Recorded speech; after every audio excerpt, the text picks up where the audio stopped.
창세기 25장 27절부터 34절 말씀 함께 교독하도록 하시겠습니다.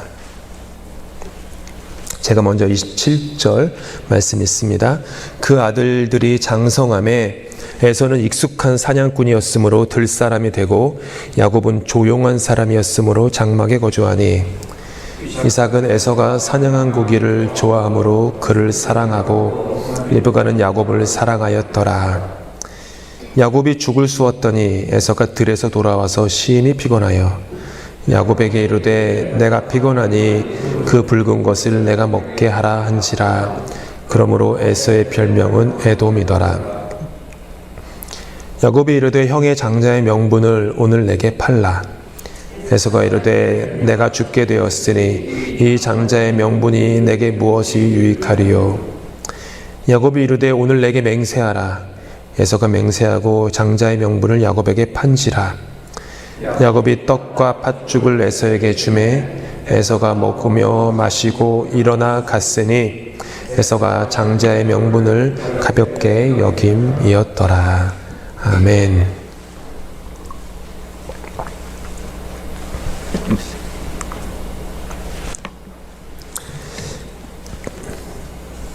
인생의 첫 경쟁에서 야곱은 패배했습니다. 그래서 야곱이 동생이 되었어요. 우리가 지난주에 묵상한 그 탄생 이야기예요. 그리고 에서는 승리해서 형이 되었습니다. 둘은 나이를 먹었고 에서는 함께 읽은 대로 익숙한 사냥꾼이 되어서 주로 들판에서 사냥을 하며 지내었습니다. 야곱은 성경을 말하기로 조용한 사람이었다. 그래가지고 야곱은 장막 안에 거했습니다. 이 고대 사회에서요, 이 두 사람의 그 인간적, 사회적, 그리고 가정에서의 그 값어치, 가치, 이것은요, 여기서도 완전히 갈라졌어요. 특별히 고대 사회에서는 그 수많은 적들의 위험과 이 먹고 입는 것이 그 생존에 있어서 가장 중요한 시대 아닙니까? 그래서 에서야말로 사회에서 그 누구보다 가족에게 가장 필요한 사람이었어요. 사회에서도 가장 필요한 사람이었고 누가 봐도 에서야말로 정말 쓸모있는 사람, 소용있는 사람이었죠. 에서는 들에 나가가지고 짐승을 숨어가지고 찾아다니면서 사냥을 했어요.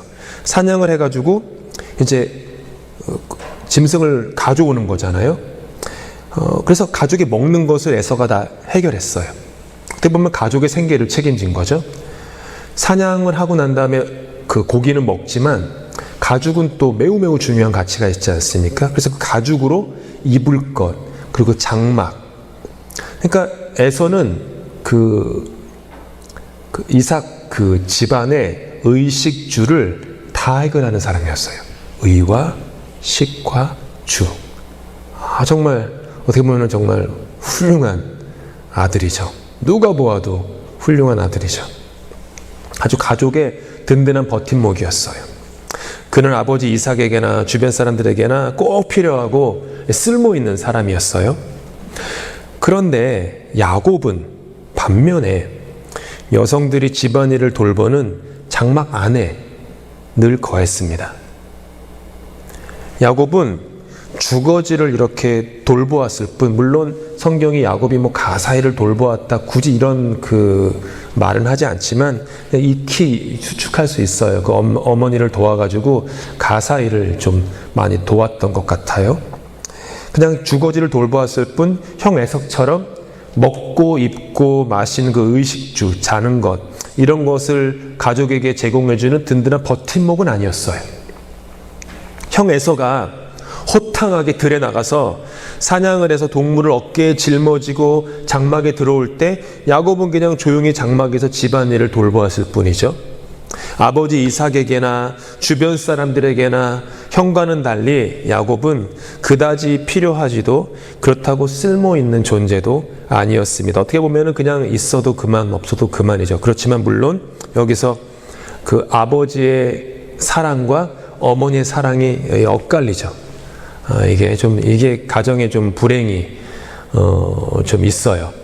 예, 이삭의 가정은 지금으로 생각하면 브로큰 패밀리예요. 깨어지고 갈라지는. 아버지는 육식을 좋아해서 에서를 좋아했는데 뭐 에서를 특히 좋아한 게 아니라 성경은 특별히 강조해서 그냥 에서만 편애할 정도로 좋아했었고, 어머니 리브가는 야곱만 좋아했어요. 갈라진 거죠.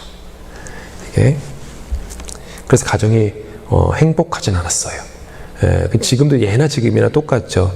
자녀를 향한 부모의 사랑이, 비록 부모가 속으로는 어느 자녀에 대해서 조금 더 의지가 되고 사랑하는 마음이 있어도 그게 외면적으로 혹은 표면적으로 이렇게 편애가 되면 이게 갈라지죠. 사람은 영적인 동물이라서 굳이 뭐 말을 하건 뭐 그러지 않아도 느낌이라는 걸 다 알거든요. 그래서 그런 것들이 참 어려운 거예요. 예, 그런 것들. 그래서 부모로서는 참 기도할 제목이죠. 주님이 나에게 주신 청지기로 맡기신 자녀들, 비록 이런저런 뭐 호불호가 있지만 주님 나에게 맡겨주신 자녀니까 주님 내가 편애하지 않고 이렇게 주님의 사랑으로 잘 청지기적 사명을 감당해 달라고, 이런 기도가 좀 있어야 되고, 그런 마음이 올라올 때마다 좀 이렇게 영적인 싸움이 있어야 돼요, 사실은요. 그래서 좀 잘 가정들을 세워야 될 필요가 있죠. 어쨌든 이삭의 가정은 그런 가정은 아니었어요. 오늘은 이제 그 부분은 보지 않겠지만 다음 주에서는 점점 그게 쌓이다가 이제 완전히 이제 가정이 거의 파탄나다시피 되는 이런 내용들이 다음 주에 나오죠. 아무튼 에서는 누가 봐도 쓸모 있는 사람, 야곱은 누가 봐도 있어도 그만 없어도 그만인 사람이었어요. 그런데 창세기는 야곱과 에서의 그 눈에 띄는 겉모습에 그다지 주목하지 않습니다. 오히려 그들 안에 있는 것, 속사람에 대해서 창세기의 저자는 더 주목을 해요. 겉모습으로 볼 때는 에서가 더 쓸모 있고 필요 있는 사람이었지만 속사람을 볼 때는 그렇지 않다라는 거예요. 이렇게 속사람의 차이로 말미암아 이 두 사람의 운명은 태어날 때와는 정반대의 방향으로 흘러가게 돼요. 먼저 에서는 아주 본능적인 사람이었어요.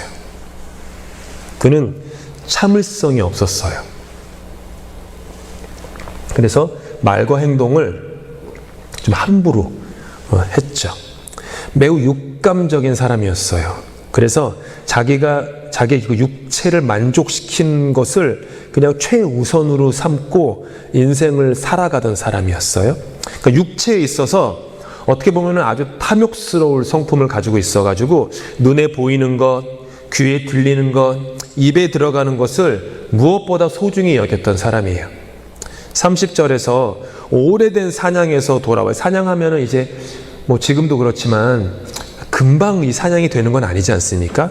이 짐승을 사냥하려면은 뭐 숨어야 돼서 뭐 엠부시도 해야 되고 인내심 있게 뭘 해야 되는데 아마 사냥을 오랫동안 한 것 같아요.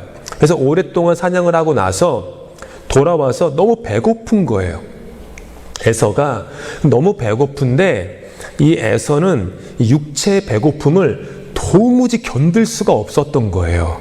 이게 좀 이렇게 보기도 뭐 어머니가 음식을 해줄 텐데 당연히 그걸 기다릴 정도로 마음이 인내심이 없었어요. 너무. 그래서 동생 야곱에게 붉은 죽을 달라고 하죠. 보통 이렇게 팥죽이라고 성경은 번역했는데 저는 잘 모르겠어요. 이게 팥죽이었는지 아닌지는. 물론 팥이라는 게 고대사에서부터 있었던 그레인 중에 하나니까 아마도 팥죽이었다라고 상상하는 게 맞겠죠. 아무튼 색깔의 붉은 죽이었어요. 그 붉은 죽을 달라고 하는데 영어 성경에 따르면요, 그 에서의 첫 마디가 뭐냐면은 quick이었어요. quick. 그러니까 에서 성격이 그냥 드러나는 거예요. 보자마자 뭐 그게 뭐니 이런 것도 아니에요. quick. 그러니까 그 외국 사람들이 한국 가면 제일 빨리 배우는 한국말이 빨리빨리라고 하잖아요. 모든 일에 빨리. 그래서 외국 사람들은 웬만하면 다 빨리빨리라는 한국말은 다 안다고 하더라고요. 이 한국 분들의 이 급한 성미가 있으니까 모든 것이 빨리. 그 덕분에 이제 뭐 나라가 발전하고 이런 것도 있지만 그 덕분에 잃어버린 것도 많죠. 그러니까 에서는 좀 그런 존재였어요. 퀵. 그리고 붉은 죽을 이렇게 먹고자 하면 장자권을 팔라고 하는 동생 야곱의 요구를 딱 듣고 그냥 한 번쯤 생각해서 이게 지금 맞는 거래인가? 뭐 이런 생각.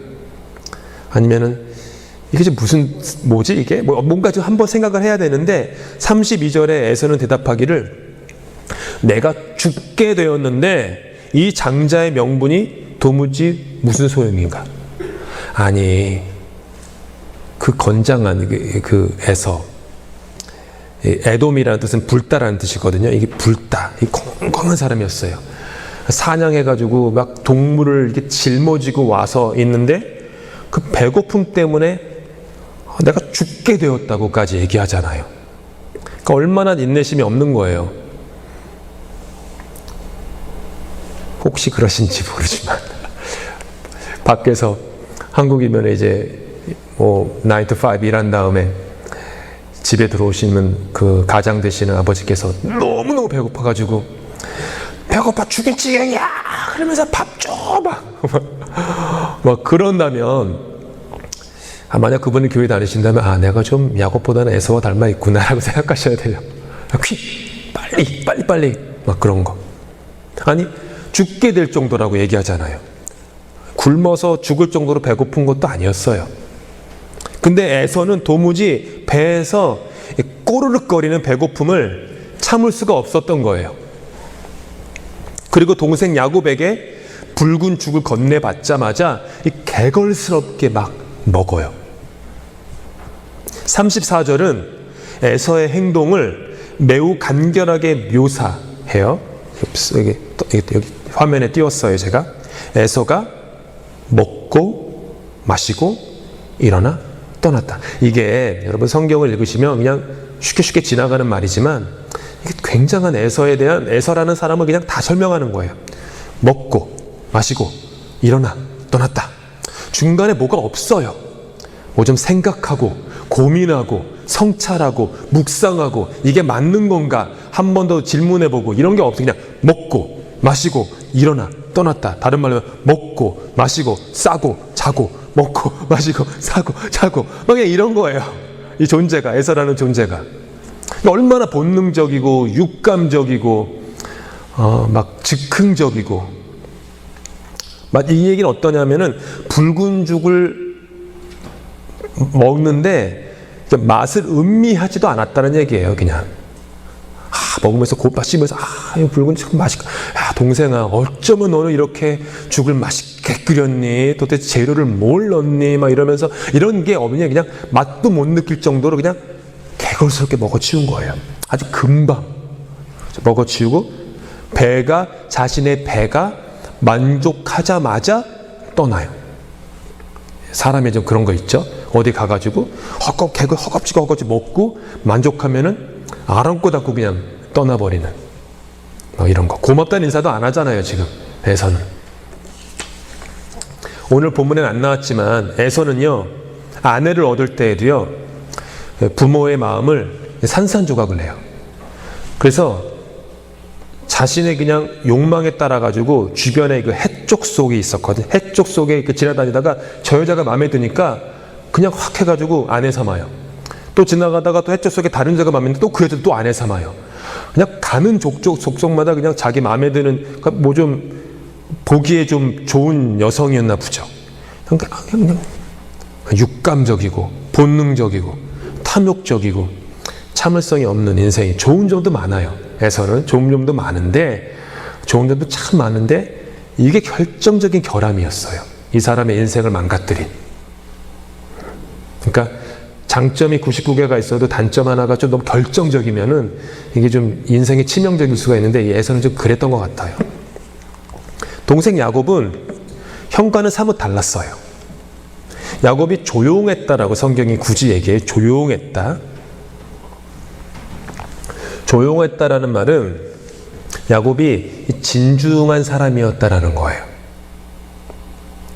진중한 사람. 이게 물론 좋은 표현으로 하면은 진중했다라는 거고요. 약간 비꼬아가지고 얘기를 하면 굳이 그럴 필요는 없지만 야곱의 속에 있는 꿍꿍이가 도무지 알 길이 없는 사람? 뭐 그런 것도 돼요, 사실은. 아무튼 야곱은 진중한 사람이었어요. 그러니까 말을 해도 좀 진중한 사람이었어요. 에서는 이렇게 에서가 10마디를 하면은 야곱은 그냥 한마디 정도. 근데 그 한마디가 결정적인 말들을 하죠. 야곱은 참을성이 많았어요. 물론 이게 동전의 양면 같은 건데 이 집착과 집념, 무한한 경쟁심이 한쪽에 있으면서도 또 다른 편에서는 인내심과 참을성도 있었어요. 그게 오늘 본문은 붉은 죽 한 그릇에 에서가 장자권을 야곱에게 순식간에 판 것처럼 모든 일이 즉흥적으로 일하는 것처럼 보여요. 근데 자세히 살펴보면 그게 아니에요. 야곱은 늘 어떻게 하면 형 에서로부터 장자권을 얻을까 이 골몰이 생각했어요. 이게 이 수단과 방법이 옳지는 않아요. 이걸 정당화할 수는 없는 행위지만 어쨌든 야곱은 그것을 가지고 오래 생각했어요. 계속 곰곰이. 에서의 참을성 없는 것을 야곱은 잘 알았고 에서가 본능적이고 육감적인 것을 누구보다 야곱은 잘 알았어요. 그렇게 그걸 잘 알았다가 절호의 기회가 왔을 때 야곱은 그것을 놓치지 않아요. 붉은 죽을 달라는 형 에서의 요구에 아주 잘 준비된 대답을 해요. 만약 야곱이 오랫동안 그 생각을 하지 않았으면은 그런 대답을 하지 않았을 거예요. 장자권을 달라는 말이 즉각 나오진 않았을 거예요. 근데 야곱은 계속 생각했다라는 거예요. 어떻게 할까? 무슨 기회가 없을까? 이런 생각. 그러다가 마침 그 기회가 딱 하고 오니까 놓치지 않는 거죠. 그렇죠. 인생에는요, 우연이 아니에요. 많은 것들을 생각하고 묵상하고 기도하는 사람에게 스쳐 지나가는 것처럼 어떤 모멘트가 왔을 때 그 사람은 그거를 탁, 아, 이거구나. 마치 에스더처럼 이때를 위함이 아닌가. 모르드게가 얘기한 거죠. 이때를 위함이 아닌가. 그걸 캐치해요. 근데 평소에 생각하고 묵상하고 사색하는 이런 습관이 없으면은 모든 것들이 그냥 스쳐 지나가는 거예요. 그냥 이렇게. 야곱은 그런 사람이 아니었다라는 거죠. 어떻게 보면은 좀 무서운 사람이죠. 그렇죠. 나중에 몇 주 후에 보겠지만은 야곱은 형 에서와는 달리 자기가 사랑하는, 야곱은 사랑하는 여자를 라헬이에요. 레이첼, 라헬인데 라헬을 얻기 위해 무려 14년을 기다릴 정도로 인내심을 가진 사람이에요. 성격이 너무 다르죠. 쌍둥이인데 성격이 극과 극이에요. 아내를 얻는 것도 너무 극과 극이에요. 에서는 그냥 가는 족족 그냥 마음에 들면 이 여자 저 여자 해가지고 아내 삼고, 근데 야곱은 딱 라헬이 마음에 들었거든요. 라헬의 언니인 레아는 마음에 안 들었어요.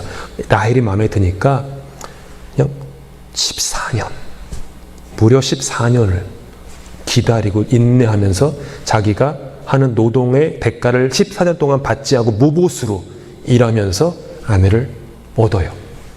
그 정도의 사람이었죠. 겉사람의 모습은 에서가 야곱보다 훨씬 더 매력적이고 인간적이며 친구 삼기 좋은 인물이에요. 만약 에서라는 사람과 야곱이라는 사람이 우리 교회에 쌍둥이가 돼가지고 딱 나타나면 아마도 여러 번 얘기하지만 앞으로도 얘기하겠지만 아마도 그냥 일반적으로 놓고 봤을 때 에서라는 사람이 여러분 마음에 더 들 거예요. 이 사람은 뭐든지 호탕하거든. 아, 내가 한번 쏠게. 아, 괜찮아. 내가 이거 갖고 올게. 내가 해결할게. 막 이러면서 뭔가 일이 막 팍팍 진행되는 것 같고, 그런데 야곱은 보면, 도대체 저 사람 속에 무슨 생각을 하고 있는지 모르겠어. 말도 잘 안 하고, 속마음도 모르겠고, 그냥 쪼물쪼물 하는 것 같고, 그런 사람. 근데 성경은 사람들 눈에 보이는 평가받는 겉모습보다 속사람의 모습에 더 관심이 많아요. 왜냐하면 이게 결정적이죠. 하나님은 사람의 중심을 보시는 하나님이기 때문이에요. 사람의 중심을. 어떤 점에서 형을 속인 야곱의 모습은 도덕적으로 비난받아 마땅합니다. 근데 성경이 오늘의 본문을 기록하는 데 있어서 야곱의 윤리 도덕적인 어떤 평가를 내리는 데에는 초점을 두고 있진 않아요. 그냥 일어난 사실을 그대로 얘기해요. 성경은 야곱을 윤리 도덕적으로 잘했다 혹은 못했다 이런 평가를 내리지 않아요. 그건 성경의 관심이 아니에요. 성경에서 야곱이 이렇게 남았으니까 우리도 그렇게 살면 돼. 이거는 성경을 잘못 읽으시는 거예요. 성경에서 야곱을 잘했다고 칭찬하지 않아요. 그렇다고 썩어 죽일 놈이라고 비난하지도 않아요. 그냥 it happens. 그렇게. 33절에서 에서가 야곱에게 장자권을 팔았다라고 기록할 뿐 야곱이 샀다라고 기록하지 않아요. 그러므로서 지금 이야기를 들려주는 목적은 도덕 윤리적인 것이 아니기에 그런 잣대로 이렇게 우리가 들이밀면 안 된다라는 것이겠죠. 오늘 본문을 읽을 때 행여나 우리가 축복을 얻기 위해서 어떤 수단과 방법을 써도 다 된다. 결과만 좋으면은 과정은 공의롭지 않아도 정의롭지 않아도 아무 상관이 없다. 이렇게 왜곡하면 성경을 잘못 읽으시는 게 되죠. 결과만 좋으면은 다 옳다. 그런 게 지금 성경의 관점이 아니에요. 다른 사람을 속이고 다른 사람을 짓눌러서 내가 더 유익을 얻어도 돼. 혹은 교회가 세상을 속이고 이렇게 막 뒤틀리고 감추고 해가지고 교회가 이익과 그 베네핏을 얻는다. 그러면 다 된다라고 하는 것도 봐라 야곱이 그랬지 않냐. 그러면 성경을 잘못 읽게 되는 거죠. 오늘의 이야기를 담백하게 그대로 전하는 게 창세기죠. 창세기는 한 인간이 무엇을 소중히 여기느냐에 의해서 그 사람의 인생이 앞으로 얼마나 달라지는지에 대해서 얘기를 하고 있어요. 무엇을 소중히 여기느냐에 따라서 하나님의 백성이 될 수도 있고 세상의 정욕에 물든 사람이 될 수도 있는 거예요. 사회 속에서 비춰지는 매력적인 겉모습, 경제적인 위치 혹은 열심인 종교활동의 외적인 모습이 하나님의 축복을 이어가는 그런 언약 백성의 자질은 아니에요. 속사람이, 우리의 마음이 진정으로 무엇을 소중히 여기느냐에 의해서 모든 것이 판가름나요. 그래서 언제나 하나님 앞에 두렵고 떨림으로 서요. 저도. 겉으로 볼 때는 다 괜찮죠. 근데 하나님 앞에 내 주변에 아무도 없다고 한번 생각해 보세요. 아무도 없어요. 나 혼자 있는데 내가 이 여러 가지의 옷들로 나를 가린 것 말고 한꺼풀 마치 양파 껍질을 다 벗기는 것처럼 다 벗기고 나서 그 안에 있는 나의 그 모습, 나의 생각, 마음들, 그게 그렇게 밝은 것은 아니라는 걸 우리는 잘 알잖아요. 그렇게 맑은 것도 아니라는 걸 잘 알잖아요. 어둡고 탁하다라는 건 우리는 다 알아요. 우리 안에는 죄성이 다 있으니까. 근데 사람들이 나를 칭찬하고 높여준다고 해서 그게 마치 나란 존재를 설명하는 전부인 것이냐, 우쭐대고 막 자격을 막 가졌다라고 생각하고 나가게 되면 매번 살 때마다 나 자신을 속이는 거죠. 주님 앞에, 주님, 사람들은 나를 이렇게 좋게 평가하고 이렇게 막 이렇게 높이지만 주님 아시죠? 제 마음이 얼마나 탁한지. 마음이 청결한 자는 복이 있나니 저희가 하나님을 볼 것이며라고 예수님 말씀하셨어요. 마음이 탁하지 않은 자가 하나님을 보는데 주님 제가 마음이 너무 탁합니다. 얼마나 마음이 탁한지 몰라요. 내가 마음이 탁해서 주님이 보이지 않습니다. 내가 마음이 너무 어두워서 주님 보이지 않습니다. 주님께 있는 모습 그대로 나아갑니다. 불쌍히 여겨주십시오. 주님 나에게 자비를 베풀어 주십시오. 주님 나에게 연민을 좀 가져주십시오. 오호라 나는 곤고한 자로다. 이 사망의 늪에서 누가 나를 건져낼고 바울처럼 씨름하는 그런 그게 영적인 겸손이고요. 진실함이죠. 우리 모두가 가져야 돼. 에서는 보이는 것들을 소중히 여긴 사람의 대표적인 예입니다. 야곱은 보이지 않는 것들을 소중히 여긴 사람의 대표적 예시예요. 에서에게 장자권은 보이지도 들리지도 만져지지도 게다가 당장의 배고픔을 해결해 줄 그 어떤 것도 아니었어요. 에서에게는 아내조차 사랑을 나누는 존재가 아니라 자신의 육체를 만족시켜주는 도구였을 뿐이에요. 반면에 야곱은 당장의 쓸모가 없어도 장자권을 소중히 여겼어요. 그 장자권이 하나님으로부터 온다라는 것을 야곱은 믿었거든요. 그래서 야곱의 99가지의 결점에도 불구하고 이 한 가지, 딱 요 한 가지, 보이지 않는 하나님을 소중히 여겼다라는 그 한 가지가 야곱의 인생을 완전히 바꿔놔요. 결정적이었다라는 거죠, 이게. 당장 쓸모가 없어도 장자권을 소중히 여겼어요. 내가 지금 하고 있는 일이 당장 나에게 유익이 되지 않아도, 다른 사람이 내가 하는 일을 보지 않아도 하나님은 나를 봐. 다른 교인들이 나의 수고를 알아주지 않아도 하나님은 다 알고 계셔. 나의 기도를 아까 찬양 고백한 것처럼 나의 신음하는 소리를 다 듣고 계셔.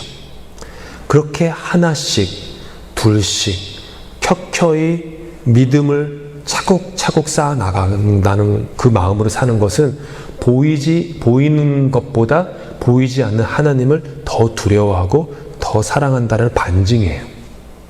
거기서 삶의 영혼의 성숙과 깊이가 결정되죠. 신앙이라는 것이 저와 여러분에게 무엇입니까? 신앙. 여러분, 신앙 보이지도 않잖아요. 들리지도 않고.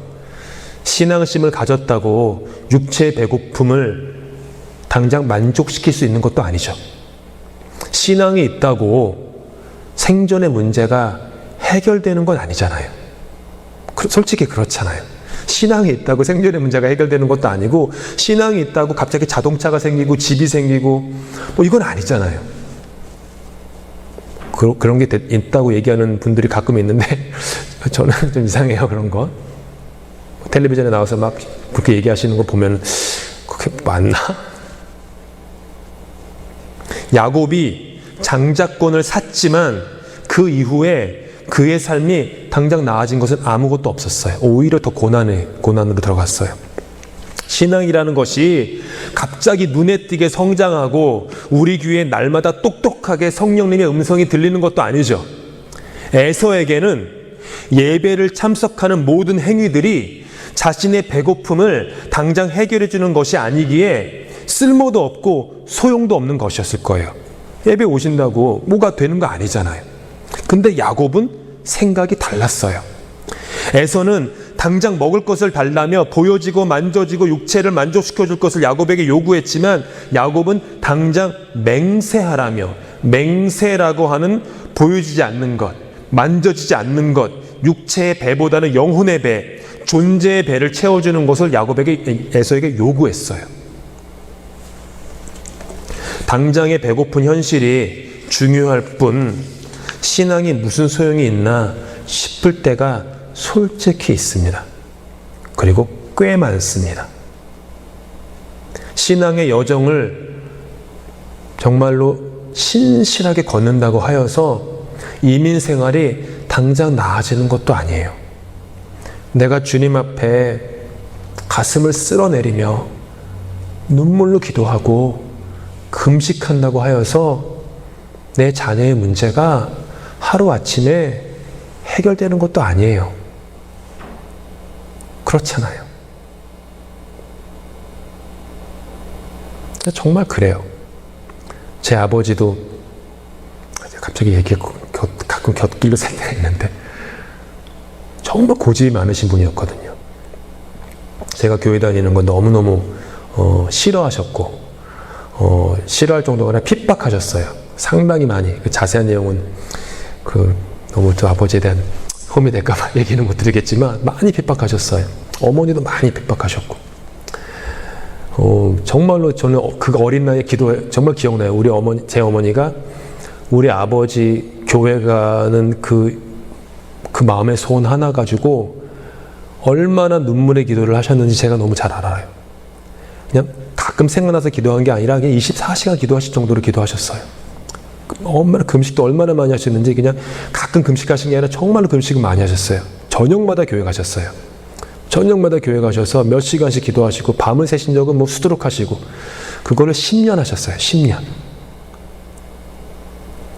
오늘 어머니가 그러세요. 동희야 10년 하니까 네 아빠 마음이 변하더라. 교회 가시더라. 딱 한 번 결정하고 나시니까 나는 이제 교회 다닌다. 제사 안 지내. 집안이 발칵 뒤집혔죠. 저희 집이 제사 지내야 되는 집안이니까 발칵 뒤집어지고 나 제사 안 지낸다. 대신 맛있는 반찬이랑 밥은 마련할 거니까 너희들 제사 지내고 우리 집에 와서 밥은 먹자. 몇 년 동안 그 누이들이랑 얼굴도 안 볼 정도로 한번 결정하시면 그렇게 하시더라고요. 근데 그건 아버지가 잘난 게 아니라 어머니가 10년 기도하셨어요. 우리도 그런 거예요. 당장 기도한다고 뭐가 나아지는 거 아니죠. 여러분 자녀의 문제가 해결되는 것도 아니고. 근데 그게 신앙이에요. 그게 예배고요. 성경은 수많은 인격적 결함과 부족함에도 불구하고 야곱이 눈에 보이지 않는 하나님을 소중히 여겼고 에서는 수많은 장점에도 불구하고 눈에 보이지 않는 하나님을 소홀히 여겼다라는 거예요. 그래서 이 두 인생이 완전히 달라졌다. 히브리서는 이렇게 얘기해요. 함께 읽겠습니다. 시작. 한 그릇 음식을 위하여 망령된 자가 없도록 살피라. 여기서 망령되다라고 하는 것을 영어 성경에서는 godless, 하나님이 없다. 즉 이게 뭐냐면 야곱 안에는 하나님이 있었고 에서의 안에는 하나님이 없었다. 히브리서 저자가 이렇게 평가하죠. 무엇을 소중히 여기냐에 의해서 인생의 운명이 판가름 납니다. 부족하고 허물 많은 야곱은 이 때문에 이스라엘이 될 수 있었어요. 한 나라의 이름이 자기의 이름이 한 나라의 이름이 됐어요. 지금도 이스라엘이라고 부르잖아요. 우리가 그 야곱이거든요. 우리가 이스라엘이라고. 한번 생각해 보세요. 내 이름이 나라의 이름이 된 거예요. 한 나라의 이름. 수천 년 동안이나. 그것도 이 놀라운 축복을 받았죠. 당장의 배고픔을 붉은 죽 한 그릇에 만족시켜주는 리빙, 이 중요한 것이면 틀림없지만 그렇다고 거기에만 온 영혼을 다 주어버린다면 결국 우리는 종국에 가서는 라이프를 잃어버릴 겁니다. 라이프라는 것을 나중에 다루어도 돼, 그러니까 미루어도 돼 라고 하는 것은요 아주 어리석은 것이죠. 예수님도 비유에서 이렇게 말씀하셨어요. 또 비유로 그들에게 말하여 이르시되 한 부자가 그 밭 소출의 풍성함에 심중에 생각하여 이르되 내가 곡식 쌓아둘 곳이 없으니 어찌할까 하고 또 이르되 내가 이렇게 하리라. 내 곡간을 헐고 더 크게 짓고 내 모든 곡식과 물건을 거기 쌓아두리라. 또 내가 내 영혼에게 이르되 영혼아 여러 해 쓸 물건을 많이 쌓아두었으니 이제부터 평안히 쉬고 먹고 마시고 즐거워하자 하리라 하되 하나님은 이르시되 어리석은 자여 오늘 밤에 네 영혼을 도로 찾으리니 그러면 네 준비한 것이 누구의 것이 되겠느냐 하셨으니 자기를 위하여 재물을 쌓아두고 하나님께 대하여 부유하지 못한 자가 이와 같으니라. 무엇을 소중히 여기느냐에 따라서 삶은 이렇게 달라지는 거예요. Living life. 저와 여러분 모두는 의식주라는 세상의 바닷속에서 살고 있습니다. 그런데 그것에 의해서 우리의 존재 가치가 결정되는 건 아니에요. 존재의 가치는 눈에 보이는 의식주에서 오는 것이 아니라 눈에 보이지 않는 진, 선, 미 여기에서 오는 거예요.